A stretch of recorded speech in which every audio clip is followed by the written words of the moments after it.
What is going on, guys? Raymond here from Supreme 6. So when most people think of real estate investing, they assume a few things. Number one is that they need a lot of money to get started in real estate. And number two, they need to own a lot of properties to make money. That, of course, is not true thanks to something called rental arbitrage.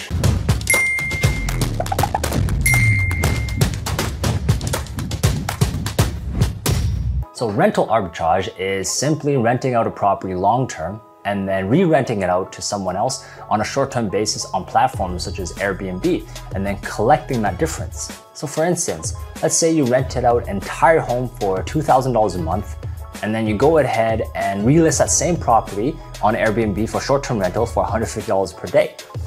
You could basically make enough to pay off, that $2,000 rent you're paying to that landlord in just under 2 weeks. And then once you paid off the rent and some additional expenses and running the Airbnb, the rest would be, your profit. So after all expenses, you can end up anywhere between $1,000 to $2,000 or more depending on your strategy. So as you can see, rental arbitrage allows you to make money in real estate even without owning real estate. Of course, that's an oversimplification as there are a lot of due diligence required on your part before jumping in with both feet. Question you're probably asking yourself now is this even legal? Fortunately, yes, this is completely legal depending on the short-term rental regulations where you live. So do your research first, as short-term rental laws is evolving in most large cities across the world. You want to make sure that rental options like Airbnb is allowed in the cities where you're interested in, or that there isn't a limited number of nights in a year where you can rent out to guests. In cities where it is allowed, the rental arbitrage strategy, believe it or not, is one that has been used for a very long time amongst investors, but is just not often talked about. So another question you might be asking yourself is, will a landlord even allow me to do such a thing? Well, this depends. Based on past experiences, I find that honesty is key. I would be upfront to the landlord about my intentions for the property, and then once they understand what it is you're planning to do with it, most of the time, they're fairly open to it.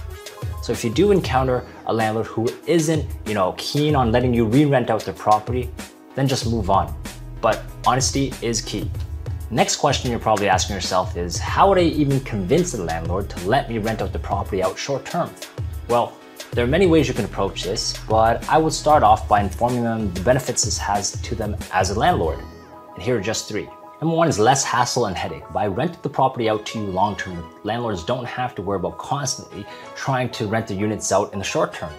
Yes, they can rent it out, short term themselves on platforms such as Airbnb, but then they would be burdened with the work of managing it, worrying about all the coordinating that's involved when communicating to each and every tenant looking to rent out their space, and then also having to provide check-in and check-out instructions, resolving guest issues and complaints during the stay, and keeping the unit clean, or even just marking the listing on Airbnb. As you can see, this is like a full-time job itself, and many landlords just prefer just to rent it out long-term to long-term tenants such as yourself. Second benefit this brings to a landlord is the continuous, stable, long-term cash flow that they get. At the end of the day, all landlords really care about is their rent and that the rent is paid on time. And with you as a tenant, they will get paid on time every single month. They won't have to worry about always running after or chasing after a tenant who may be late on the rent, or even worse, just not pay rent. Finally, a third benefit this has to a landlord is that the property will be kept in great shape all year round. Since this is a rental business, scuffed walls, beat up floors, and not keeping the place clean will result in poor reviews, and this isn't great for your rental business. In other words, you have a vested interest in making sure that the rental unit is always in top shape all year round. And that's a much more significant promise than a long-term tenant can ever make. So there you have it, rental arbitrage. As you can see, you don't need to be a homeowner or have a lot of money to start making money in real estate. Even with little or no experience in the industry, you can take advantage of this rental arbitrage strategy to really start creating massive wealth.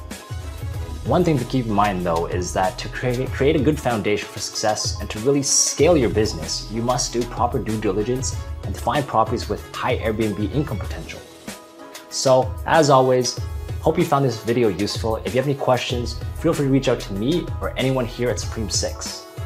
Thanks for watching and see you guys again next week.